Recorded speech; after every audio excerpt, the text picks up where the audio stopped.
Hello, Mags here again. I thought I'd show you today how I create these.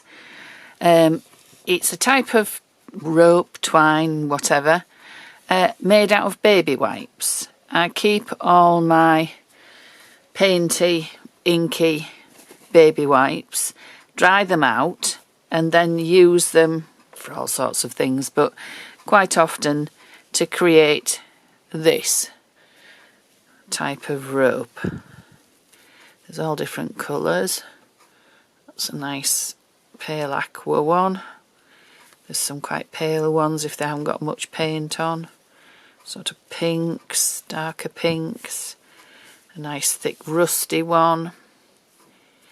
I tie them together so I know where they all are. And these are the ends. So I'll put those away for the moment. So what we need is, I tend to do them in batches of about 10 or 12 baby wipes at a time.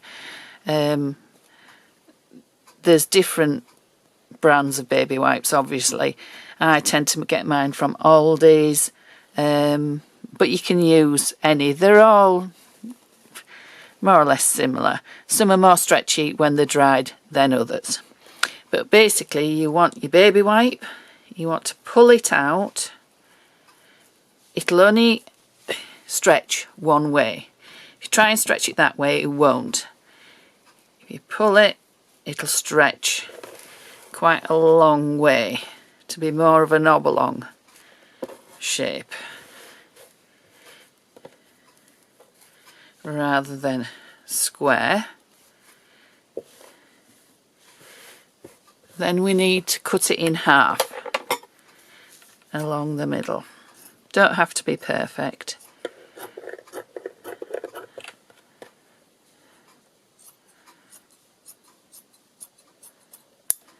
There we are. This creates quite thin twine. If you want a lot thicker twine, get 2 baby wipes that coordinate and just do them full without cutting them in half. This one's got quite a lot of paint on, so it won't stretch quite as much in some places as others. So I'm just going to cut that one in half again.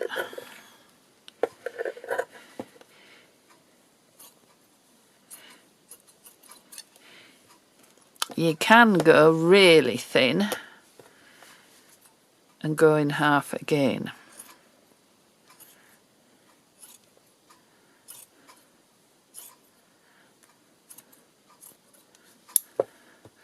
That creates really quite fine twine.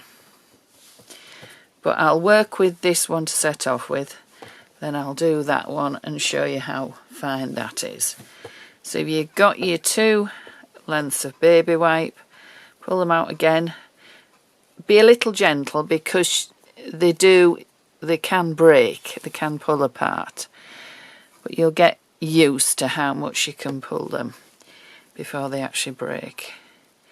And sometimes I tie the ends and pull them and they break, but it's just one of those things. So we've got 2 fairly long pieces. I get one end, wrap it around my fingers, put the end through so you've got a knot, and then pull your knot as far to the end as you can. This is when sometimes I pull it and break it. Now I'm going to see how close I can get in this still focus so that you can see. I think we should be okay at that. I'll try and stop here. So left hand, hang on to the knot.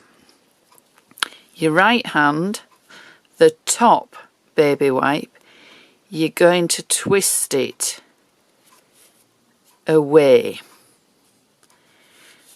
So it's twisting that way. Alright, now I do it between my fingers, I find it easier. Then you want to pull that forward and I hold it with my thumb here. You then go to the baby wipe that's there, twist it away, pull it forward, hold it with your thumb. It will stop, but I tend to hold it with my thumb, and you just keep going. So twist it away, come to the front, twist it away, come to the front, and you will get into a rhythm of doing it, and then you can build up a bit of speed, and it's quite therapeutic to do while you're watching the telly. And you can see it quite soon builds up to be a nice, even sort of twine. So again, we're twisting it away from us, pulling it forward, twisting it away, pulling it forward, twisting it away, pulling it forward, twisting it away, pulling it forward. So your back one is twisted away, comes to the front, which makes the other one then the back one. I tend to have a pot of water just at the side that I can dip my fingers into, because sometimes if your fingers are a bit damp, it helps you to twist it. And we just continue right to the end. And as you can probably see, I'm holding the rest of it in this hand and just keeping a grip really close to where I'm working so that it's more manageable.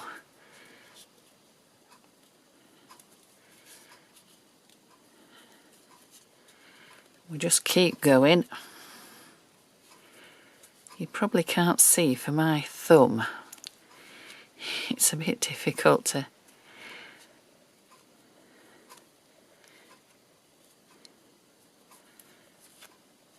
sort of show you.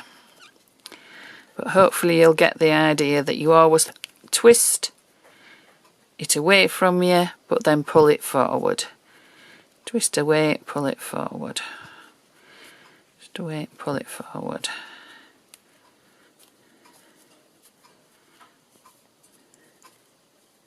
Twist it away, pull it forward.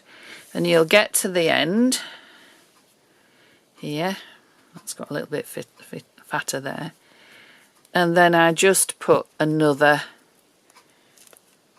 knot in it. And I work the knot so that it's as near to the end as I can. There we are. So I've only got a little bit left at the end. And that's the original bit there. What I tend to do then is sort of separate it out a little bit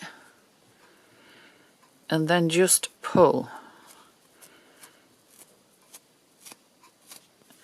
and it will tear it, so then you get a raggedy fluffy edge, which is just a little bit prettier than that. So you're just pulling the very, very edge of it.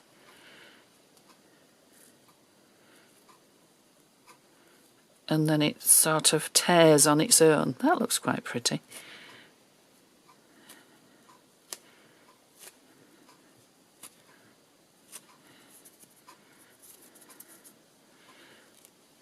And then you've just got your raggedy edge, which is quite pretty. One's a bit longer than the other, but that doesn't matter. I can always tear a bit more off. And then you've got your rope, which would be great to go through a tag. I have contemplated making roses or little embellishments by going round in a circle with it.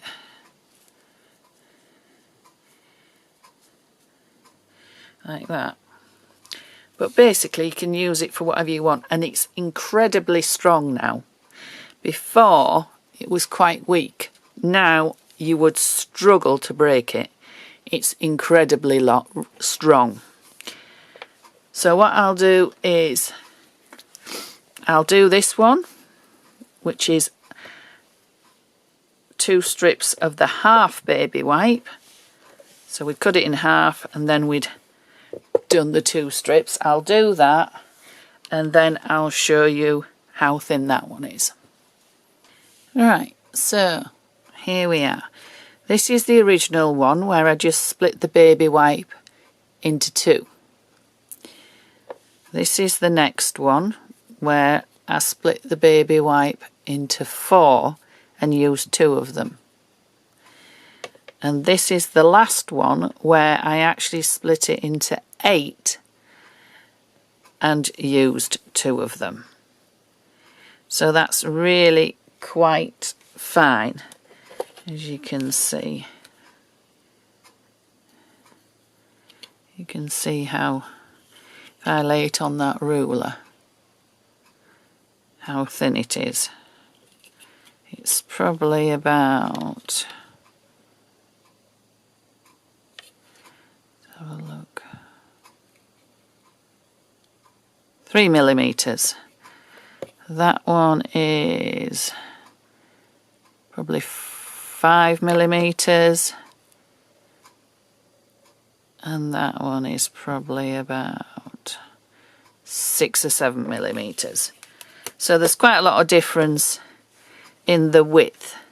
The strength is exactly the same. They're all incredibly strong, even the very thin one. But that would be really quite nice on the top of a tag. So I hope you enjoy seeing that, and I hope you give it a go and it's useful.